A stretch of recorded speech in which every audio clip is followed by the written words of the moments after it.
Welcome back to Ma's Kitchen Secrets, where I like my food healthy, easy and quick. Today, it's healthy. I believe it's easy and quick. It'll be done in half an hour, so I would say quick. It is something I've done with just having some leftover kibbeh dough. So I didn't want to throw it away.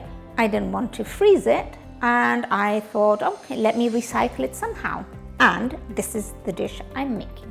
Olive oil, onions. Those are gonna saute. I'm just gonna leave some of the skin off. So it's kind of like a zigzag. And then I'm gonna cut it into fairly chunky bits.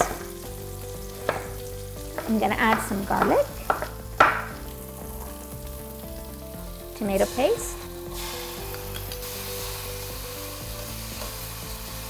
fresh peeled and pureed tomatoes.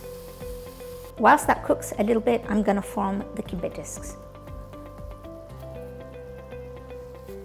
I'm adding a little bit of cumin, a dried lime, and I have some saffron. Look at the beautiful color. I just love this color. Some pepper, salt, and now I'm gonna layer the vegetables. I'm gonna take it off the fire first because I don't want it bubbling on me.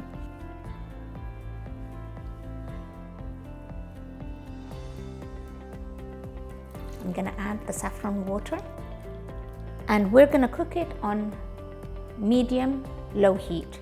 You leave it until the aubergine is cooked and the sauce is just perfect to how you like it. Could be thick, could be runny, it's a personal matter. For me, this is perfect. Coriander. And now for the final taste.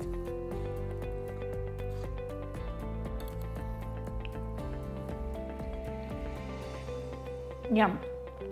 The color from the saffron is beautiful. The flavor is beautiful. And that dried lime we put gave it that nice sourness that just complements the whole dish. Remember, when you have anything left in the fridge, you can always make a big meal from it. All you need to do is think out of the box and enjoy.